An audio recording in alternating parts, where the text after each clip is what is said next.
Oh my gosh, everybody. Welcome to the Future Stars forecast on a two-year-old Tuesday. Can you believe it? We are 10 days out from the Breeders' Cup. Future Stars Friday is November 3rd, of course. And even though this show is about future stars, I am bringing on with me for this last live show before the actual Breeders' Cup an established star. That's right. I went big time here and I got you, Oisin Murphy. Hey there. Hi, and thank you very much for having me on. I can't believe the Breeders' Cup is so close. It almost feels like yesterday that I was riding at the Breeders' Cup 2 years ago. No, I know it's incredible. And here's the thing: I was curious because you started in your first Breeders' Cup was back in 2017. So you've ridden at Del Mar, you've ridden at Churchill, Keeneland. Have you ever? I mean, obviously not at Santa Anita for the Breeders' Cup, but have you ever ridden at Breeders' Cup or at Santa Anita rather, Breeders' Cup or not? Unfortunately not, Ren. I've been there. I've ridden track work there, but this will be the first time I've ridden on the track. It'd be lovely actually to have a ride or two before the big event. But listen, I've watched Santa Anita on television since I was a small child. It obviously has the most amazing drop background with the Yeah. mountains in the backdrop, and I'm delighted to have two really good rides. Yeah, we're going to be talking about Maj, who is, by the way, I don't know if everybody knows this or not, but she is a half sister to Modern Games, who won our Breeders' Cup Juvenile Turf. He went on to win the turf mile itself and was champion turf horse. And I mean, with those pedigree credentials, obviously expectations for her were high. Trained by Saeed Bin Suror. We're going to get more into that in just a bit. You're also going to be riding Porta Fortuna, who won the Chivoli Park. But before we get into the Breeders' Cup itself and your rides. Hi, Simon. Thank you for tuning in. By the way, everybody, this is a live show, so if you have a question, comment, feel free to post. Um, Before we get into all that, just for those, oh, we lost your picture. There we go. Sorry, yeah, No, yeah. it's okay. Before we get into the Breeders' Cup itself, for those who are kind of new to racing and don't know your story, can you take us all the, oh, we'll get him back here. There he is. Can you take us back to how you got involved in horses to begin with? Because it wasn't with race horses originally. You actually wanted to No, get into showing, right? yeah, I love show jumping, and there are lots of Irish riders actually based in America who their whole life is into show jumping. So when I was a small child, I watched all these guys on television, and I was very lucky that my parents bought me lots of ponies, and I did that from the age of probably 4 to 14. And my uncle Jim Cullity was a quite a successful jump jockey. He won all the Yes, big I would say so. races in Britain and Ireland, like the Grand National and multiple Gold Cups and whatever else. And he had begun training. So he said to me, "Oh, you're very small. Why don't you come and sit on some racehorses?" And of course, the very first morning, I couldn't slow down. I was going flat out round and round this circular canter. And I thought, God, I really need to improve. So after a couple of weeks, I got the bug. I started to be more in control, and I was allowed to ride some gallops on not so fast horses. And um, I kind of switched my attention from wanting to be a professional show jumper to being a flat jockey. Is there just something about the adrenaline? Yeah, there is, and there's something about riding. I suppose at the beginning, just going fast, but as you get older and are fortunate to ride good horses, there's something about that special feeling you get off a horse that can really do amazing things. Well, I mean, you've been on some amazing horses, but do you remember what it was like going into the gate for the first time with your first official race? I don't, to be honest. I had been riding the horse out at home quite a bit, and it was getting quite late in the evening, and there were no spectators there, so it was all pretty chilled. And actually, in my first couple of rides, I had to do super light weights. I think I had like 114 pounds and 115 pounds. So I was quite concerned about doing those weights, and yeah, it was all a bit of it all happened quite quickly. Well, talking about some of the awesome horses you've been on, Richard right here, he's actually mentioning one of them. Good morning, Ren and Mr. Murphy. Big fan of Roaring Lion, who sadly passed pretty early after retirement. But what a career he had on track. Yeah, he was an amazing horse. I'm really pleased Richard brought him up. He was the world champion 3-year-old on turf in Europe, and and we tried him on dirt at the Breeders' Cup at Yeah. Churchill. It didn't happen, and he retired to stud. And he only had one season at stud. Unfortunately, he really suffered with colic when going down to New Zealand and lost his life. But he put me on a massive stage. He got noticed throughout. Even American viewers and Hong Kong and Japanese people really got behind the horse, and it was a privilege to be part of him. He was very clever. He would go to the start asleep, and he kind of knew exactly what I wanted of him. He was pretty special. Yeah, I think part of what was so endearing about him beyond his actual talent itself, um, being by Kitten's Joy and then out of a Street Sense mare, so we kind of felt that connection to him from the pedigree standpoint. Um, well, he's actually Richard goes on to say, "Is Roaring Lion his best horse he's ever ridden? He's beat Saxon Warrior, right? Thanks, Ren. You've been on so many good horses, been Battle. I mean, I know Kameko's a favorite of yours. Where do you rank them? Or are they all sort of special in their own way too? Yeah, some are special for different reasons. Ben Battle gave me my first ever Royal Ascot winner, and he was around for a number of seasons. And I loved the way that whenever he had a niggly injury, he would bounce back. And when you talk about intelligence, Ben Battle was almost human. He could sense the gate opening, and I don't know, he was just push button to ride, and phenomenally strong horse through his shoulder. He's at stud in Japan, so I hope I'll get to ride some of his babies. And we've mentioned Roaring Lion. He had an incredibly high rating, which he deserved. I suppose Suave Richard, who's doing super well in You won Japan the at the Japan moment. Cup, yeah.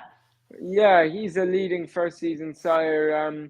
I remember, he was pretty phenomenal as well. And oh God, I don't want to leave any out. I know they're all so Kamiko good. won the yeah, Kamiko won the Kipco 2000 guineas in the fastest ever time. So horses like that, I was very, very lucky to partner. Yeah. Yeah, so many good horses. It is overwhelming. And just going back talking about Ben Battle, he's also one of the horses trained by Saeed bin Suur, who, by the way, on his own merits, I mean, what a record he has had in our Breeders' Cup with Daylami, winning the Breeders' Cup Turf, Fantastic Light, Vale of York with a big upset. But also, we're seeing because it's the 40th anniversary of the Breeders' Cup, we're seeing, for example, a lot of reflections. Tis Now being one of those 2001 win in particular with Saki. That's a horse also trained by Saeed bin Suur. And just now going to Maj, that was an incredible win, especially considering that she was coming off a pretty long layoff there from having won the 1,000 guineas with you. What were your expectations going in there? Were you all just hoping to get a good race? It didn't matter if it was a win. I mean, you were able to get her out there and keep her together through the entire race. Yeah, she was brilliant in the Kipco 1000 guineas. Obviously, the ground was a little bit slow for her, and she had to do it the hard way in front. And the form is top class. Tahira, who's won a number of Group Ones this year, including at Royal Ascot and the Matron Stakes at Leopardstown. She Maj beat her, but also the third, who was 7 lengths behind. I actually won a Group 2 on in the last fortnight called Matilda Picot. So Yeah. the form is really rock solid. And Maj obviously had a long layoff between the Guineas and returning the other day. It was But also her trying the work, 9 furlongs. yeah, so her work and was outstanding. Before she got on the plane, I had one sit in her, and Saeed was delighted with her, and so were her regular riders. But she felt brilliant before she got on the plane, and yeah, I thought in the race, as long as I got away and managed to save a bit of energy, she'd be hard to run down because 9 furlongs is a bit far for her. Yeah. She'll be much happier coming back to a mile at the Breeders' Cup, and she's a great ride to have. Absolutely. And here is the actual race. So is that then, because I know there was a debate whether we go the filly and mare turf with the 9 furlongs, or if we're going to go ahead and do the mile and try to do what her half brother did with winning that, which I believe they'd be the only siblings to do that. Yeah, well, her dam is an incredible producer, obviously, and I'm delighted that Saeed and everyone associated with her have decided to go to the mile. Look, in the race, I suppose she put herself on speed. She broke well, and And I'm I so just sorry. I thought should have said a with mile and a quarter. I should have said a mile and a oh quarter for yeah, the filly and mare turf. Sorry, but yes, I'm no, sorry. Go no, ahead. you're The fine, mile. right? I just felt like in the race, if I could save a little bit of energy and hold her together, turning into the straight in particular, and not avoid pressing the button too soon, that she'd take a bit of catching. And this was obviously a very good renewal of the race. Last year there were only 6 runners, and Chad Brown's filly won very well. I think Gina Romantica, but this year much bigger field. We'll get him back here in a second. I'm almost sure. To try and save some energy towards the front end. Oh. Sorry, you've lost me there, guys. Am I back? No, it's okay. It happens. Are you getting text messages right now? Sometimes that's what cuts off the feed. No. I actually had an alarm for anyone being frustrated by my phone at No home. worries. I don't own an iPad or a laptop, so this is my only form of communication or No networking or worries. researching with the outside world. Yeah. No worries. But here she's finishing. And I mean, she wasn't being a slouch out front either. As we were talking about with those fractions, you got her in a great rhythm, I guess is what it comes down to, right? Well, I felt the opening quarter. Obviously, I can't read the clock as I'm going around, but I thought that in the opening quarter, I did enough work, and it was very important to me then to fill up and get as much of a breather into her around the second turn as I could. Not to extend her too soon, and that was really it. It wasn't a difficult ride. She was really well prepared, and she's got outstanding amount of ability. Oh, well, yes, that is clear. And how cool would it be? I mean, not only to try to do what her half brother Modern Games did in winning the mile, but obviously Godolphin, that family, it just reflects on the class, the lineage. I mean, one of the big things we always point out on this show, and which I have found that you seem to be a big fan of, is pedigrees. Like them. Like you won on a horse who's really well bred not too long ago, Sun Wei, who is, I believe, a full to Sealaway. Full brother. Yeah, Yeah. full brother to Sealaway. Yeah, and obviously, it's not just Modern Games in that family. There's No. another group. There's a couple of more siblings that are quite good. And Modern Games is by Dubawi. She's by Exceed and Excel. She's a little bit of more speedier type physically, and he was a top class horse, and the mare is truly outstanding. So, for people interested in pedigrees, it is something I take note of. Like if we look at Ben Battle, he was Dubawi out of Narain, who was a Group 1 winner herself.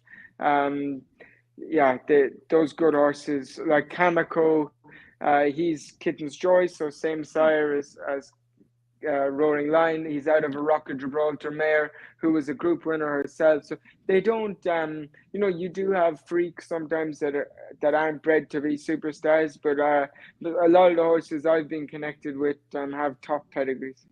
Nah, and see, this blows my mind, and I'll get more into why else I think you're just so impressive. Peachy Patty Joe, hi Ren and Oisin. I'm sorry I'm late. Oh my, Oisin, I really like watching your rides on the flats. We've also got Simon saying, "Is Oisin a caring man like his Uncle Jim?"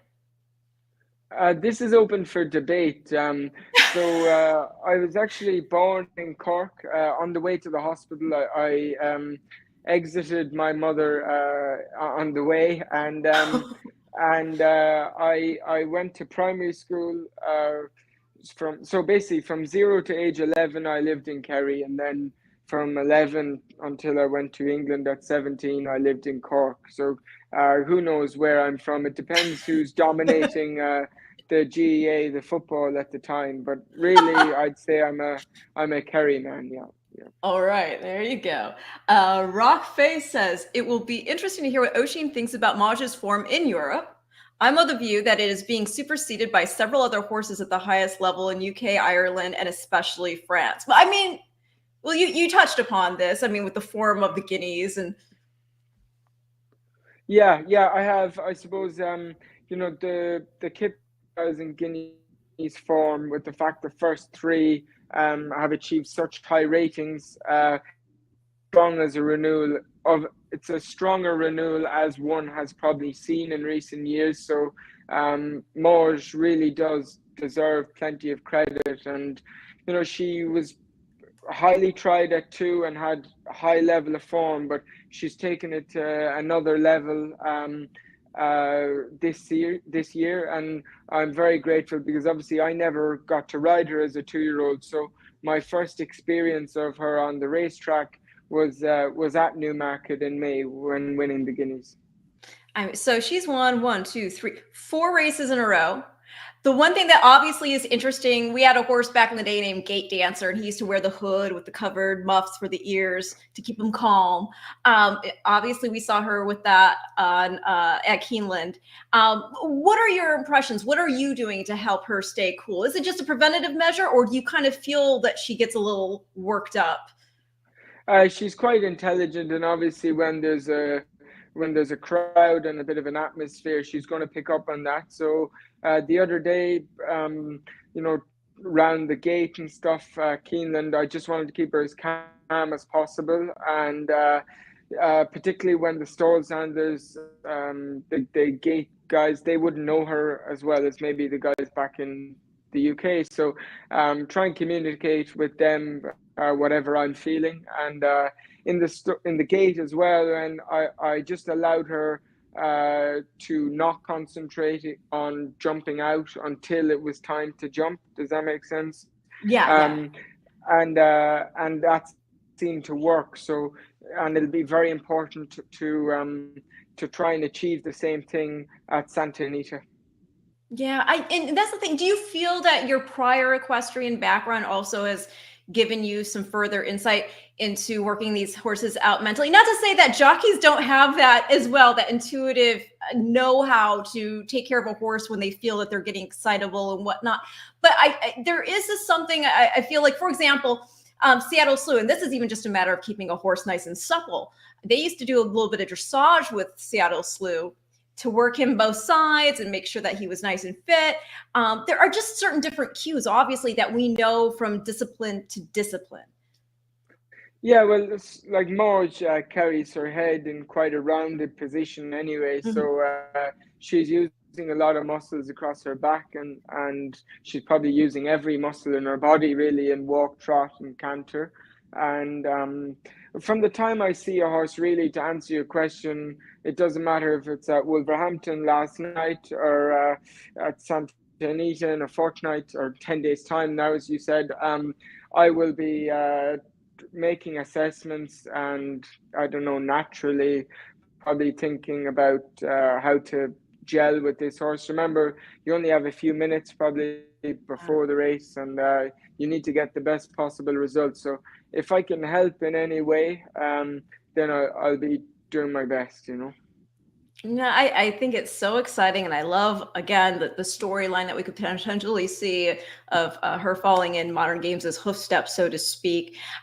You mentioned how you would like to be able to ride some races ahead of time. When are you planning to come on out, and how hard is it? I mean, we recently saw that you weren't able to get over because of plane delays and whatnot to ride Aspen Grove. Who you had earlier won the Belmont Oaks Invitational with earlier this year.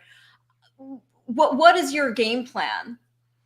I'll probably come a few days early. I'll certainly be walking the track numerous times. I don't have to do silly lightweights. I think I might have 122 pounds on Porta Fortuna. So it might be slightly lighter, but 119 would be around where, I have to really work hard. And yeah, at 119, I'm under a fair bit of pressure. So hopefully I'll get there a few days early and walk the track and maybe ride some track work. And then really, I've only got the two rides. They're probably two outstanding mounts to have. Every jockey in the world wants to be riding at this meeting, and I'm really, really looking forward to it. Well, can you talk to some of the pressures that you jockeys face, especially now with new rules that have come into play lately? Like I just recently saw, and I'm speaking for myself, everybody, I'm only speaking for myself. I just saw today, for example, that Frankie Dettori is now being suspended. He's going to be able to ride Breeders' Cup, but he wouldn't be able to ride the Melbourne Cup because his suspension, I believe, starts November 7th for whip penalty. I personally, as somebody who grew up as an equestrian, I'm fine with the crop. I think egregious use of the crop is completely clear. There should be no question about it. So the idea that you can only have so many taps with it throughout a race, whether it is a sprint or whether it is a route, to me, it makes no sense. But that's just Yeah. me speaking. How hard, because you guys are already up there, you're going so fast, X miles per hour. You have to navigate the pace, you have to navigate the traffic in which you are, seated. Maybe you're on the rail, maybe you're outside, maybe you're in the middle. You have all these things going on, and now you also have to keep a whip count in your head. I just don't know how it makes sense personally. Yeah, it's interesting you brought that up. I honestly feel it's six strokes with the crop in Britain, and Frankie went one over twice. Once on Trawlerman on Saturday at Ascot, and once on Kinross. And really, it would be beneficial if the stewards, particularly if the whip is being used in a non-aggressive way. If the stewards were permitted some leniency, but Mm-hmm. unfortunately that's not the case, Ren. Yeah, it's frustrating not only for Frankie Dettori but also for racing fans, because Yeah. there are many Australian racegoers that would have loved to have seen Frankie riding at Flemington for the Melbourne Cup meeting, and they're being deprived of that, and it's a really minor offence. And people might say, "Oh God, how can a jockey not count between 5, 6, and 7?" But when you have so much going on in your mind and so much to focus on, it is really possible to lose count. I broke the whip rule at Royal Ascot and Valiant King. Again, I was one over, so I used it 7 times over the space of 400 meters instead Yeah. of six, and I received an 8-day suspension, which cost me winning the July Cup on Shaquille. So they're massive penalties for minor infringements. I mean, I don't know probably keen your viewers are on football or soccer, but if a player makes a minor error, it's often a black card, a warning, or maybe a yellow card. They're still on the pitch. But I think the stewarding of jockeys is quite strict. Yeah, yeah. I mean, and then that's the other thing I say too, is because as you're saying, you have all this going on, and you have all this going on while you're perched on your tippy toes in stirrups. You're not, you jockeys, with other equestrian disciplines where we are allowed to use a crop, we also have our seat. We're seated in the saddle. We can communicate in that way. And the reins aren't there for us to pull on. They're there to just communicate with the horse. So that's all, so different from what you guys are doing, where now you don't have your seat. So this crop is an extension of your arm. It's just one other way. And so that's why I've never understood it. And again, I can only speak for myself, not my organization or anything like that. I, again, personally do not understand it. And I hope that is something that, as you're talking about different ways they can look at it with leniency, maybe taking it into consideration when you're actually watching the replay so you can see what the actual circumstances happen to be. I think it's safer Absolutely. for everybody in that way. Absolutely. And when, listen, if they said to me, or if they made a rule in Britain where they say, if you break the whip rules, we're going to give you a massive fine, that would discourage people breaking them, as Yeah. does the suspension now. But it would mean that Frankie Dettori wouldn't be sitting out the whole of a Australian carnival for such a minor infringement. Agreed.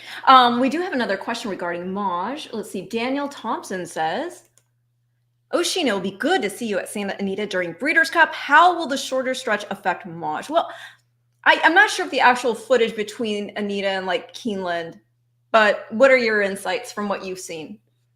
Yeah, that's a good question, Daniel. If she breaks well and is quite relaxed, she'll naturally put herself towards the speed, and as a result of that, I don't think the shorter stretch will be against her. If anything, I think it will suit her and it will be in her favor. And Patty is asking, just for clarification, hey, Ren, crop usage doesn't include crop waving, correct? Correct. No, it's only when the horse is actually touched. And there is also the way that you have to hold the crop now. So it in the minds of what they're trying to achieve is that it's not as an aggressive a strike.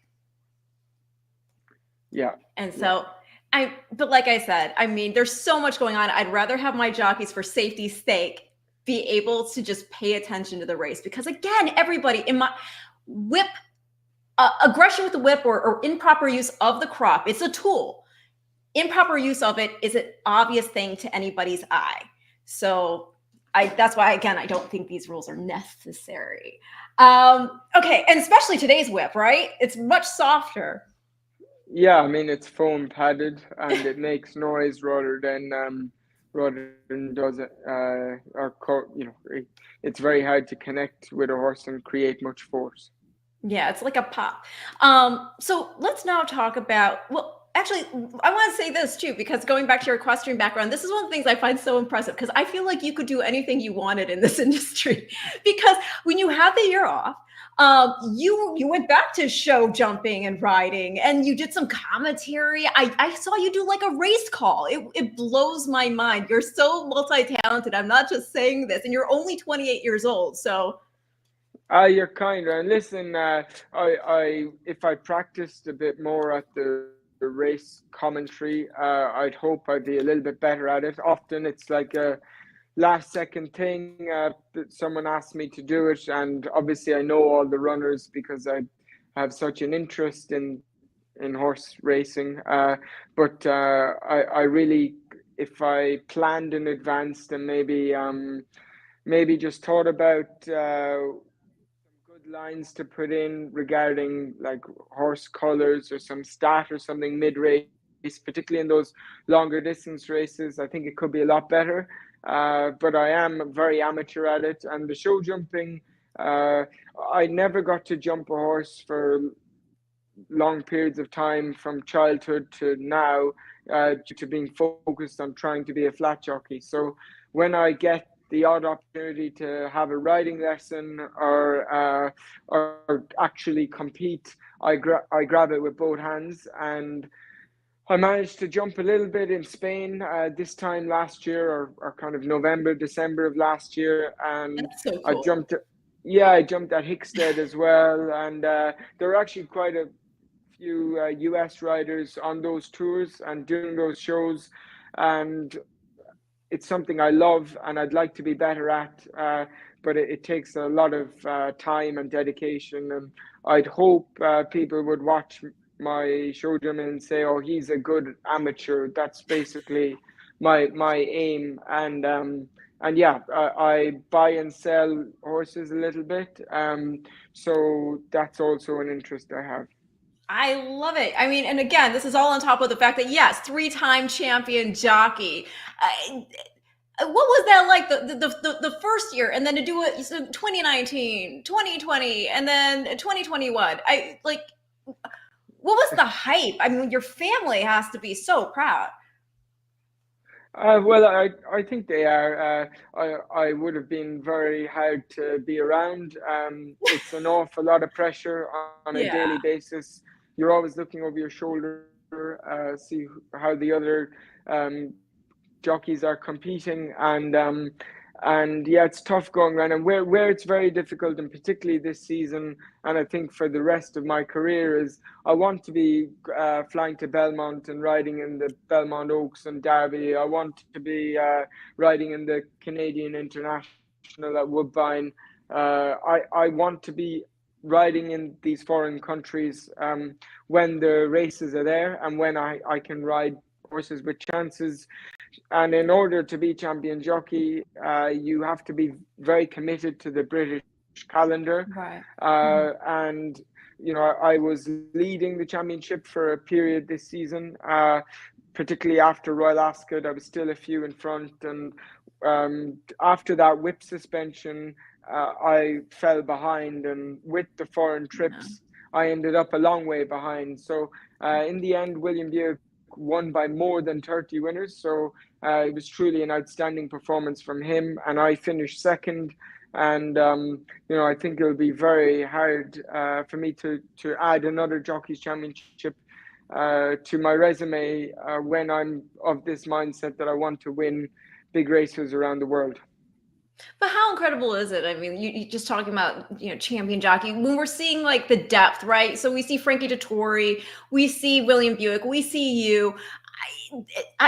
As you're talking about, that competitiveness keeps you all on your game, right? I mean, striving to be the Sure. best.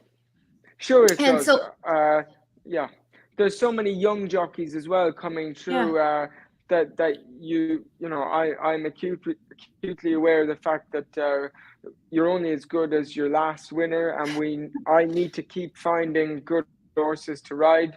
My agent in Britain, Gavin Horn's done a terrific job. I got out of the blocks on February the 16th, and my first ride was a winner.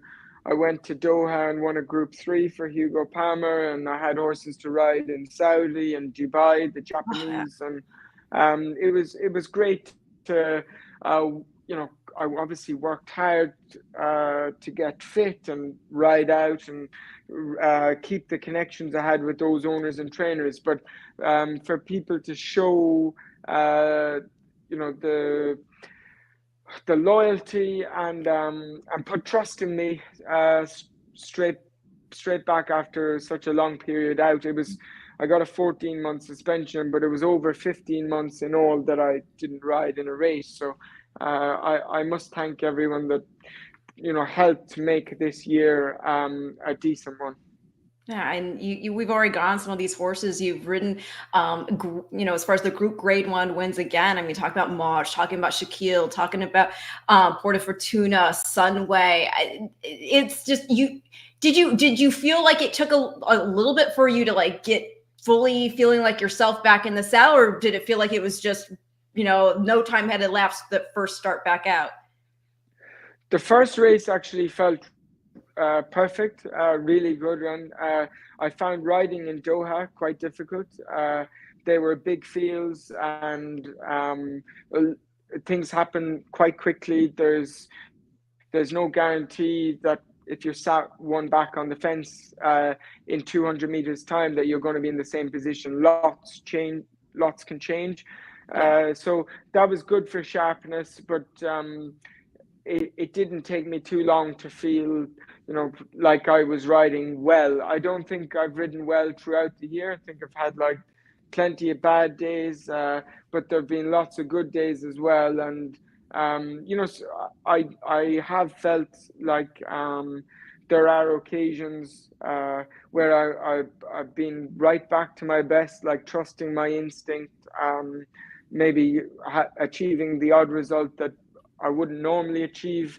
But I'd like to make that, more regular. And I had a four-timer at Ascot about a month ago. It was just an ordinary day, but that was a huge confidence boost. And Yeah. I thought I rode well on Sunday, but there's it needs to be daily.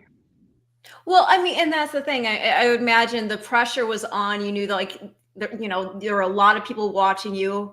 that, when you're coming back after that long time away, this, the news story, and you want to come through with like the happy return. And so that pressure, I'm sure, could weigh, but like you seem weigh on your shoulders, but you seem to have a way in which you're able to compartmentalize. Okay, I know people are watching, but I've got to stay focused. And that's what's enabled you to just like get it done. Yeah, I mean, I've had lots of disappointments in my career. I've been riding since May 2013, so over 10 years now. And there have been lots of bad results and days where I haven't ridden well. So it's important when that occurs that you try and put it behind you. It might take a few hours, but um, once you can do that and then achieve the next day, that's really the key. Yeah. Yeah, you always have to turn that page, because I know the pressure on you guys is so immense. It's so immense, because your owners, your trainers, the fans who've been betting, and so, but the thing that everybody has to remember is you all want to ride your best race too. It's like if there's a good result, everybody's happy. And if there's a bad result, you didn't want that either. Obviously, you're riding to win purse money and get another mount. And I just wish a lot of people would understand that more, who are watching from the periphery. Yeah, sure. I mean, I think jockeys actually have it much easier than maybe a NFL player or a soccer player in the United Kingdom. They're scrutinized, or rugby players, particularly with the Rugby World Cup just being on. They're scrutinized deeply, but then it can often be spread across the team when it's an individual I see. Yeah. sport. Often the bad result is down to the jockey. So, yeah, you just have to take it on the chin. That's right. And anyway, now turning to happier things. One of the other aspects I find fascinating is if you go to Oisin's X account, you can tell straight away. Because, I checked it out to make sure there's nothing I was missing in terms of, relative for the show. But what I was really taken by was the fact that it is obvious, and I mentioned this earlier, not only are you a champion, three-time champion jockey, but you are honestly, I mean, by all appearances, a huge fan of racing. You're retweeting things like any person who just loves the sport would be retweeting. Horses that are big names, like somebody's asking here, about Equinox. Equinox is going to the Japan Cup. I wish that he was going to the Breeders' Cup, but he's going to be in But Japan Cup, which I believe is November 26th, I think. yeah, there's a superstar coming for the Breeders' Cup though called Songline. So that's Yeah. one to watch out for. Yeah, yeah. See, and then as a racing fan here, who would Oisin ride in the turf if he had the choice, Auguste Rodin or Mostadaf? Okay, that's a very good question, Simon. I followed Augusta Rodin in the Derby on the Foxes, who is a decent horse, and I I haven't ridden in many races where I felt a horse in front of me, or I didn't feel it, but I sensed the horse really took off, and the clock backed that up, and now the form has been backed up as well with King of Steel coming out and winning the Yeah. Kipco British Champion Stakes. So um, I don't know exactly how much weight. I should know that the 3-year-olds get off the 4-year-old or older horses in Mustadaf. Um, but yeah, I would just side with Augusta Rodin on that alone. I followed Mustadaf as well in the Juddmonte International when he made all. I think he's a terrific horse. I thought his win in Saudi, where I followed him as well, was like fantastic effort. He obviously loves fast ground. Mustadaf is probably a safer bet if someone's going to have $5 on one or the other. But from a jockey's point of view, I would be picking Augusta Rodin, and the implications for the breed as well. Yeah. Augusta Rodin is by Deep Impact out of Rhododendron, who is a top champion herself, and Mustadaf is a son of Frankel, and he's a very good horse. But Augusta Rodin will, if he wins at the Breeders' Cup, every horse fan in Japan will know about it. That's right. No, for sure. Oh, Peachy saying 28, going back to how old you are. Wow, that's great to have so many exciting memories. Oisin, do you think you might want to have a go at training at some point? So here at my stable or at my house, I actually have a training yard, and I live at the bottom of the gallop. So it was something that I wanted to achieve by the age of 25. I have kind of my own place, and Oh, that I could possibly train from. But I realized that there are many difficulties, and without boring anybody, there is an issue with prize money, with getting staff that really, oh, want to be there and want to work the hours and love the horses and also have the skill to prepare and achieve with them. And the other major thing, I suppose, is that I've been lucky to be reasonably successful to date as a jockey. How would I deal with being an unsuccessful trainer? Because mm, the chances are that one could be unsuccessful, and yeah, the other thing is, once you dedicate so many years of your life trying to do well as a rider, are you willing to dedicate the next 20 or 30 years of your life to trying to train? So that's something I will have to cross when I come to it. okay. No, I think that's a very thoughtful answer. Um, Eamon is just joining. Maj will head be. She's going to the Breeders' Cup Mile. She's going to take on the boys, Yes, yeah, which she's yeah. done before. So, right? Yes, yeah.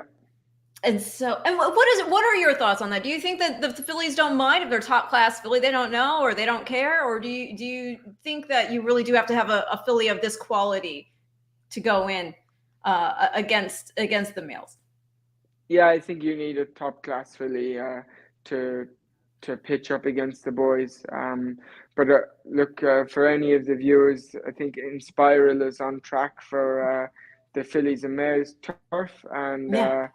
I think Frankie Dettori is going to ride her, and I think she's a superstar. Provided the first furlong or so goes well, I think she'll be very hard to beat. All right. And then Richard, was Mr. Murphy a fan of Lester Piggott? He won the Breeders' Cup Mile and Royal Academy. Yes, I had him that day. A great rider. Yeah, I know. Whenever I see his name, the first horse that comes to my mind is Nijinsky. But Yeah, well, look, he came out of retirement to ride Royal Academy. Vincent O'Brien was on the phone to him and said, "Listen, would you be interested?" And he came from a long way back and came down the outside and just got up on the line. It was a phenomenal ride. He's someone I uh, got to meet a few times before he passed away, but he achieved everywhere in the world. So I have huge respect for him. I met his son a couple of years ago at Keeneland ahead of the Breeders' Cup. And when I was like, wait a minute, you're his son, I fangirled out.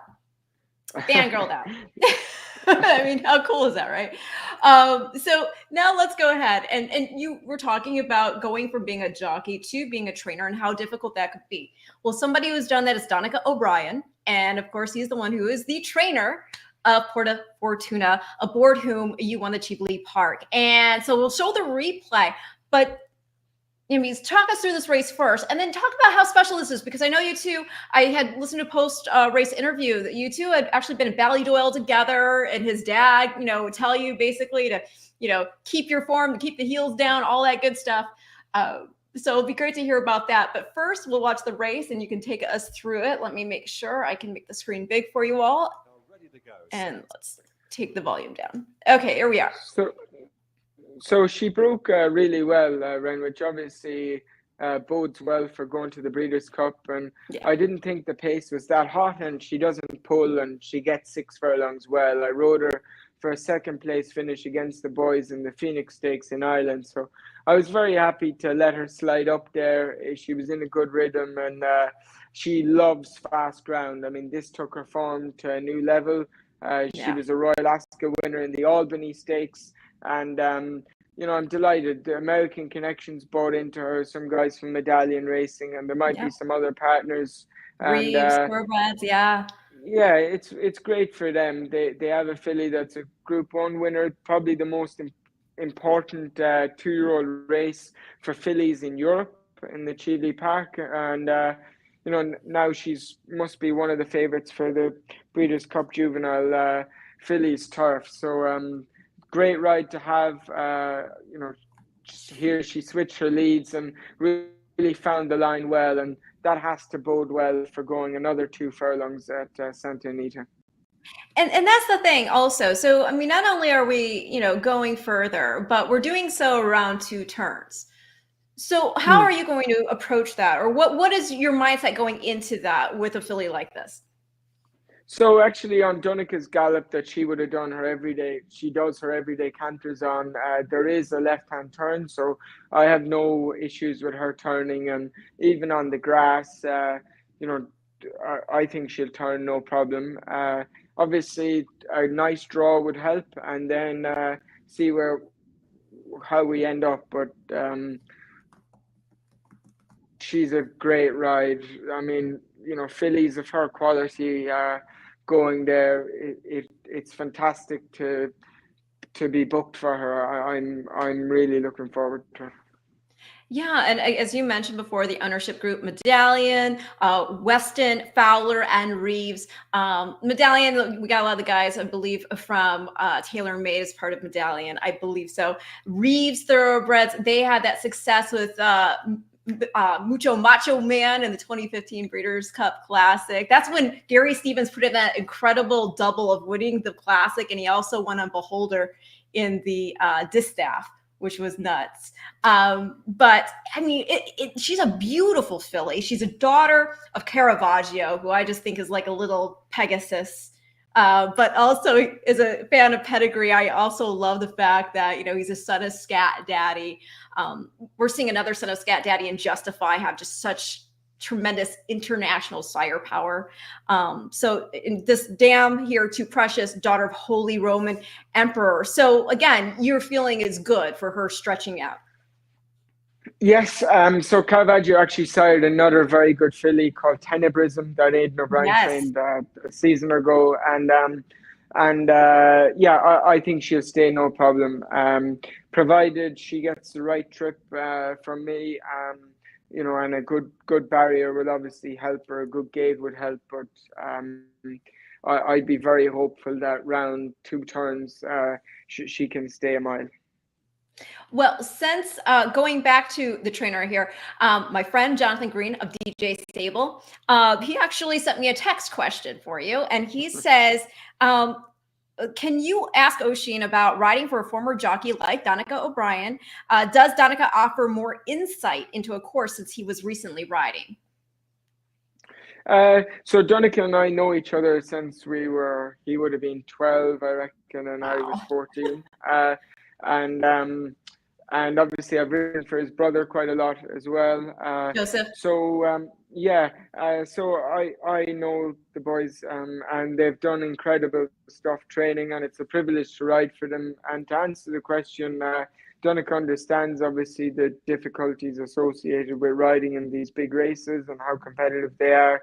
And with Porta Fortuna, he told me what she was like and how she would go to post, and then in an ideal world, how the race might unfold for her, and that's very helpful. Obviously, he he sees it from my point of view, and he hasn't been training very long, but he's done so well. I think in his first season he had Shale, and yeah, he's just really on the ball, and he loves it, and I've got great respect for him. Now, obviously, Maj is already here in the States. Do you know if she's already at Santa Anita now? And do you know when Porta Fortuna is coming over?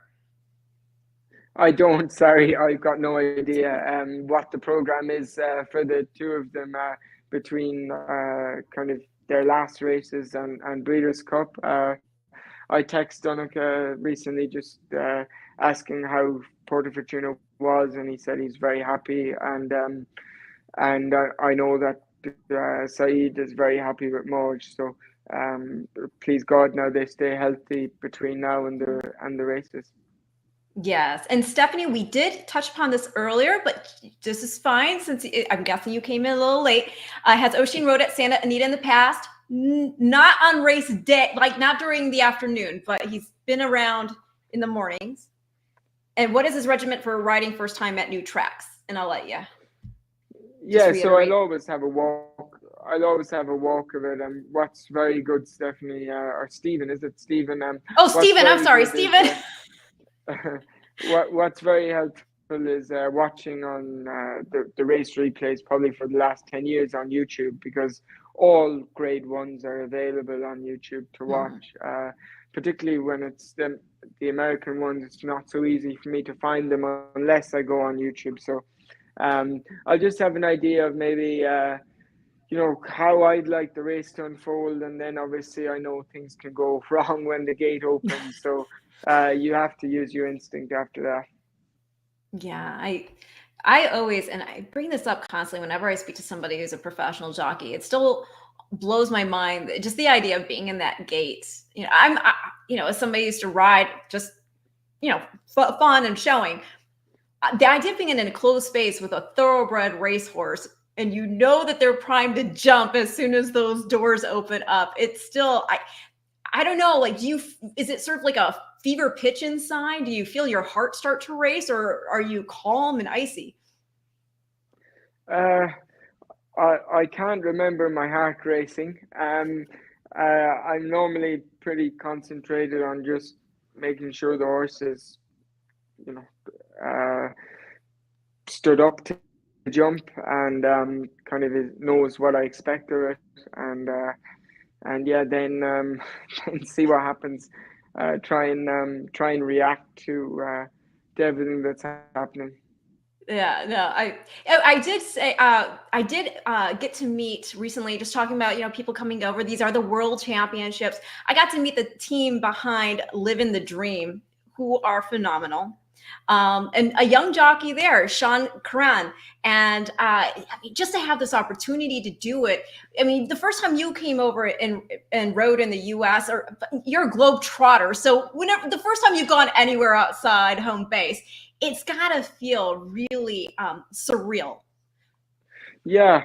I think my first trip, kind of to that side of the world, was to Canada, to Woodbine for the EP Taylor, and Blommy won, and I think I rode Kotai Glory the same day, who's a successful stallion now, again a son of Exceed and Excel. I think I rode him the same day in the Niaco Stakes, that's 6.5 furlongs, and he didn't win, and I might have had some other rides as well. I can't remember, but basically the first trip was good, and then I've ridden at plenty of Breeders' Cups where it didn't go well, but I didn't have fancied rides or whatever. And then in 2021, I thought I had some super chances. I thought Mise en Scene Mhm. had a super chance in the Breeders' Cup Juvenile Fillies Turf, and she ran okay, but I got too far back from a bad draw. She didn't run as well as I'd hoped. And Kamiko, I thought he'd win, particularly with getting the pitch one back on the rail, and he'd stop dead at the top of the stretch. And those sort of things can happen, particularly for Yeah. European horses. We've trained them for the big races during the height of the summer, and sometimes the Breeders' Cup. They're gone past their best. They still seem Yeah. healthy and really well, but they're not in the same peak form that they were in maybe in June or July. So it's quite difficult for horses, and I really admire the European trainers that have dominated at the Breeders' Cup. The likes of Aidan O'Brien, John Gosden, and Charlie Appleby. I remember John Gosden winning the Breeders' Cup Classic, ridden by Frankie Dettori. Obviously, not on your traditional dirt, but Ravens Pass managed to do it on I think it was like a tappeta type surface. Mm. It's not easy to do that with horses. No, no. And I'm listening, and I'm also feeling. Somebody brought up opera singer who the Prix Marcel Boussac winner, who, I mean, jaw-dropping performance there for O'Brien. What do you make of her? I mean, you're going to be going up against her. Yeah, she's very, very good. And I think Ryan actually said afterwards that she would stay further.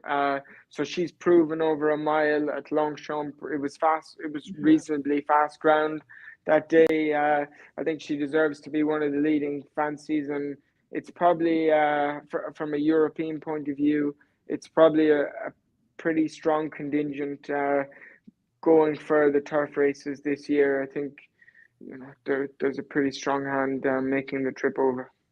What are you hearing about Justify? Because she is one of those daughters of Justify. There's another one hard to justify, or hard not to justify. I can't remember if it's hard to or hard not to. But again, daughter of Justify. It's incredible the success he's having on both surfaces and again internationally. Well, he was a world class horse, and City of Troy, who City of won, Troy, yeah. yeah, who won the Dewhurst the other day. You know, he looks a monster, and I'm sure there's many more going to come out by Justify that look like superstars. And I see his fee has increased, and Yeah. probably off the back of that, he's going to cover better mares again. Yeah.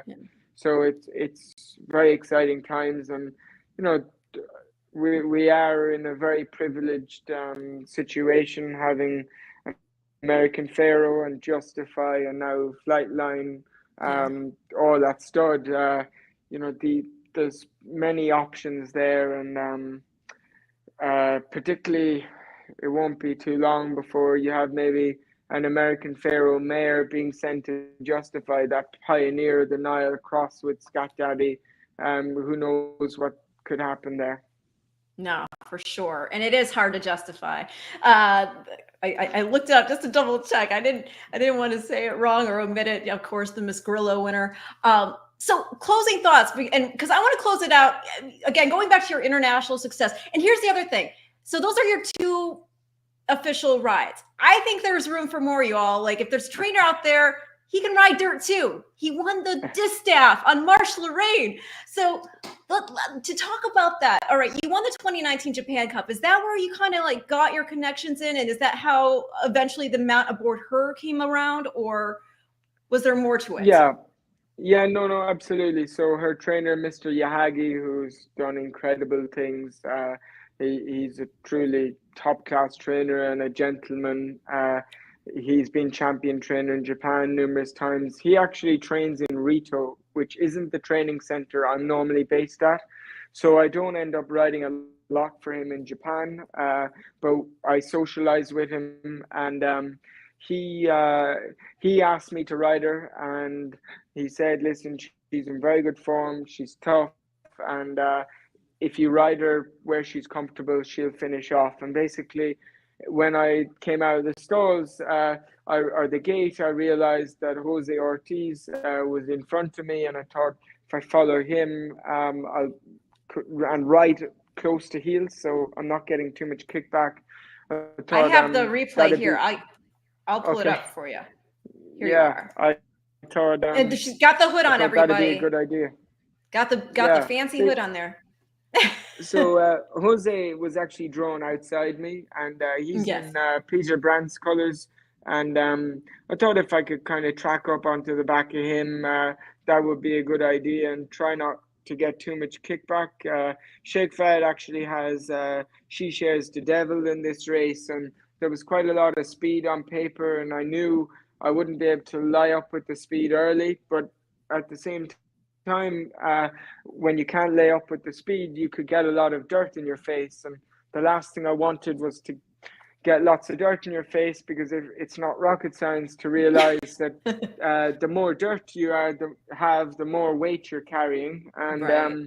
And basically, I tracked up onto the back of Jose, and the pace began to slow down when the leaders wanted to get a breather in before we turned into the stretch, kind of approaching the turn. And I might have moved up. I'll have to watch it. I might move up a fraction outside Jose, or maybe inside him. No, I went outside him, and he had to wait a few strides to get going again. And listen, she was tough up the straight. It was nothing too fancy for me. I think I'm three deep. I managed to cut the turn a little bit to save ground into the stretch as the leaders dropped away. But she was Yeah. quite tough to keep going, and yeah, I was absolutely over the moon for connections. You'll see actually the whip you see it's only backhand only. Yeah. So you really can't do very much with it, and it was quite hard to keep them going. And Ren probably never said this publicly before, but it was an incredibly proud moment because I'd recently, had I'd failed a breathalyzer a couple of weeks previously. I had stopped drinking, and I knew I was awaiting a big suspension from the BHA. So to win a Grade One on dirt at the Breeders' Cup was huge for me. Like a moment I really will never forget. Sheikh Fad was there. He's obviously not connected to the horse, but he's my boss and a great friend of mine, and he always has my back. And I knew that he was absolutely bubbling inside with pride. So yeah, it was truly great, and I would love to ride more on dirt and get more experience. The best jockeys in the world have had success on dirt, and particularly Frankie and obviously Ryan Moore as well. So I would be keen to ride on dirt in the US in the future. Well, that was such an incredible race. I mean, what you just said is so moving. But I mean, even watching the race itself, I mean, that was an edge of your seat performance. Did you know you had the photo? I thought I had, certainly after the line. Look, Jose and Irad Ortiz are master tacticians, Yeah. very, very strong riders, and they've been very good to me whenever I've been riding over there. So I've got huge amounts of respect for them, and they're guys that I can't copy them, but I do take bits from their riding. And so whenever you're in a photo finish with either of those brothers, you can't be certain you've come out on top. It was amazing. 49-1 upset there. Just over Dunbar Road. We have Malathot in third that day, and she, of course, went on to win the Breeders' Cup Distaff last year at Keeneland. So just an incredible performance all the way around, any way you want to look at that. What was it like for you with the connections? In particular for the international success that they were having, because they had already had, I mean, Japan's breeding and training program has really just come to the fore. Yeah, well, they've been buying top stallions and mares from Europe and America over the last 20 or 30 years. And, I believe they have world-class horses, and their racing is very competitive, big fields, often on fast ground, fast turf surfaces, but they have big races on dirt as well. And it's no surprise when you see them having big success at the likes of the Breeders' Cup, and also in Saudi and Dubai. I mean, Loves Only You did it Yeah. on turf. Yuga Kawada at the same meeting, same trainer, different colours. I partnered Loves Only You in the past. They've actually sent horses down to Australia and won the Cox Plate. Again, horses that I've been connected with in the past. So the thing is with this global calendar and lots of races taking place throughout the world every weekend, you have to pick and choose where you go, and often you can miss big successes. But hopefully, between now and the end of my career, I can keep partnering top class horses around the world. Well, you've been so generous with your time. I'm going to wrap things up. I'm going to ask one question for myself, and then I'm going to let the comments here on the side give you their wrap up questions and comments. My last question to you is, again, seeing that you are such a fan of horse racing, who is your favorite horse of all time, and who is your favorite horse currently in training? Uh, People might be a little bit surprised by this, but I don't have one favorite horse. That's My okay. uncle won three gold. My uncle won three Gold Cups on Best Mate, who was the most beautiful most beautiful horse you'd ever find. I think anyone listening should look him up on Google. So he was probably my favorite national hunt horse. Dylan Thomas winning the Arc with Kieran Fallon really spiked my interest in flat racing. When I was very into show jumping, I could have named you the top 100 riders in the world from week to week. And uh, I think what Zenyatta did for racing was just phenomenal. And it's not always through their success that really grabs people's hearts. It's when she had that defeat that probably makes her phenomenal ability really sink in. And yeah, I had a lot of love. I had much love for her. Oh, yeah, no, we're all there with you. As far as what other people wanted to say, Sorsha, lovely to hear from Oisin. My little girl was born, and I'm sorry if I hope I said your name correctly. Lovely to hear from Oisin. My little girl was born 10 weeks premature, similar to Oisin. I find his success inspirational. That's very kind. That's from Sarika ni Hulawan. Okay, there. It's in English it would be O'Sullivan, but in Irish Okay. ni Hulawan. Yeah. Well, thank you for fixing it for me. No problem. Black Dove Investigate says, "Bless you, Oisin, be well, young man." We also have Richard. Thank you for your time, Ren and Champion Oisin. Good luck and God bless. See you at the Breeders' Cup. Thanks, Richard. Yes, good ones are. Oh well, no, that's not a. That's not. Sorry. Let's see here. Sky's the limit. Where is it? Sky's the limit. Oisin. Thanks, Simon. Yes. Let's see here. I mean, basically, okay. Well, here's another good comment or question here. What race do you want to win that you haven't won? The Prix de l'Arc de Triomphe. There you go.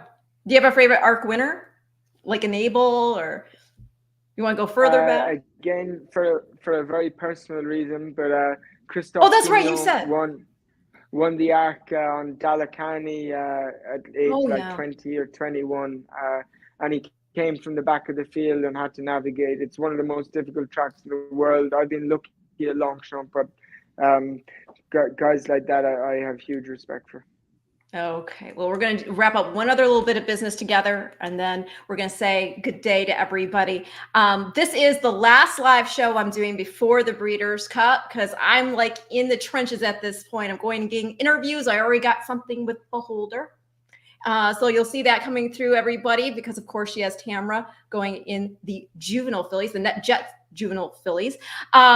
So we got film packages and all this stuff. We're in the lead up. You got a lot of great content coming from Breeders' Cup. However, so let's see here. I've got the timeline here. So hopefully you all can see that. Don't miss a moment. Of course, you've got the Breeders' Cup kicking off with Future Stars Friday on November 3rd. Tune in 4 to 8 p.m. Eastern. You can see all the times and where, what channel you can find them at. And then the live stream schedule. Tomorrow is the pre-entry announcement. That's going to kick off at 9 a.m. Pacific, 12 Eastern. And then the Breakfast at the Breeders' Cup, which everybody loves, is the stream show. They're going to show you how these horses are working, what they look like coming into the races. That's going to start October 27th, 10 a.m. Eastern, 7 a.m. Pacific. So you all on the West Coast got to get up early. And then, of course, we have the post-position draw on October 30th. You can check all of this out at breederscup.com for all that information. You got to be stoked. Remind me again, did you say you know what day you're coming in or you don't exactly yet? I don't yet, but it'll be a few days before. Yeah. Okay. I pray for safe travels for you, not only getting over here, but then, of course, in your respective races. And I can't thank you enough. I kept you over an hour, but I really, I can't say enough good stuff about you. I'm always so impressed in every way, Oisin. Thanks very much for having me on, Ren, and I hope everyone enjoyed it, and see you all at Breeders' Cup. See you then. Thank you, everybody. This has been Oisin Murphy on the Future Stars Forecast on a 2-year-old Tuesday. I'll check you after Breeders' Cup. Bye, y'all.